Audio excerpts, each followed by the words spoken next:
Honey trap ಪ್ರಕರಣ ಸುಮ್ಮನೆ ಆಗ್ಬಿಡುತ್ತಾ? ಬೇರೆಯವರು ಸುಮ್ಮನೆ ನಿಮ್ಮ ಹತ್ರ ಬರ್ತಾರ? ಹಲೋ ಅಂದ್ರೆ ಅವರು ಹಲೋ ಅಂತಾರೆ. ಭಾಗಮಂಡಲದಲ್ಲಿ ಡಿಸಿಎಂ ಡಿಕೆ ಶಿವಕುಮಾರ್ ಪ್ರತಿಕ್ರಿಯೆಯನ್ನು ಕೊಟ್ಟಿದ್ದಾರೆ.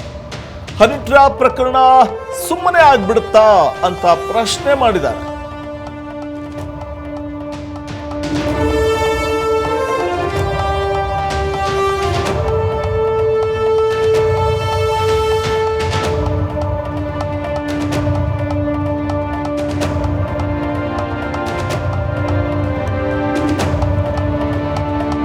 ಹನಿ ಟ್ರ್ಯಾಪ್ ಪ್ರಕರಣ ಸುಮ್ಮನೆ ಆಗ್ಬಿಡುತ್ತಾ?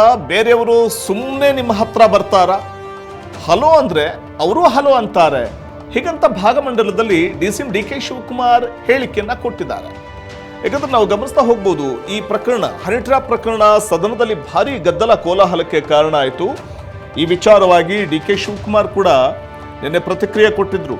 ಹನಿ ಟ್ರ್ಯಾಪ್ ಬಗ್ಗೆ ದೂರು ಕೊಡ್ಲಿ ಅಂತ ಸಹಕಾರ ಸಚಿವ ಕೆ ಎನ್ ರಾಜಣ್ಣ ಅವರು ನಿನ್ನೆ ಹನಿ ಟ್ರ್ಯಾಪ್ ವಿಚಾರವಾಗಿ ದನಿ ಎತ್ತಿದಂತಹ ಸಂದರ್ಭ, ಯತ್ನಾಳ್ ಅವರ ಹೇಳಿಕೆಯ ವಿಚಾರವಾಗಿ ದನಿ ಎತ್ತಿದಂತಹ ಸಂದರ್ಭದಲ್ಲಿ ರಾಜ್ಯದ ಇತಿಹಾಸದಲ್ಲಿ ಅತಿ ದೊಡ್ಡ ಹನಿ ಬಾಂಬ್ ವಿಚಾರವನ್ನ ಪ್ರಸ್ತಾಪ ಮಾಡ್ತಾರೆ. 48 ನಾಯಕರು ಹನಿ ಟ್ರ್ಯಾಪ್ಗೆ ತುತ್ತಾಗಿರುವ ಸಾಧ್ಯತೆ ಇದೆ ಅಂತ ಕೂಡ ಪ್ರತಿಕ್ರಿಯಿಸಿದ್ರು ಕೆ ಎನ್ ರಾಜಣ್ಣ ಸಹಕಾರ ಸಚಿವರು. ಈ ವಿಚಾರವಾಗಿ ಡಿಸಿಎಂ ಡಿಕೆ ಶಿವಕುಮಾರ್ ಕೂಡ ನಿನ್ನೆ ಪ್ರತಿಕ್ರಿಯೆ ಕೊಟ್ಟಿದ್ರು.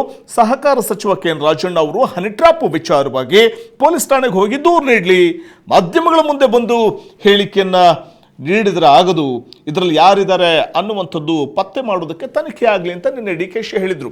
ಇದೇ ಸಂದರ್ಭದಲ್ಲಿ ಅವರು ಇವತ್ತು ಕೂಡ ಪ್ರತಿಕ್ರಿಯೆ ಕೊಡ್ತಾರೆ. ಭಾಗಮಂಡಲದಲ್ಲಿ ನೀವು ಹಲೋ ಅಂದ್ರೆ ಅವರು ಹಲೋ ಅಂತಾರೆ ಅನ್ನುವಂಥ ಮಾತನ್ನ ಹೇಳಿದ್ದಾರೆ. ಏನು ಹೇಳಿದ್ದಾರೆ ನೋಡೋಣ.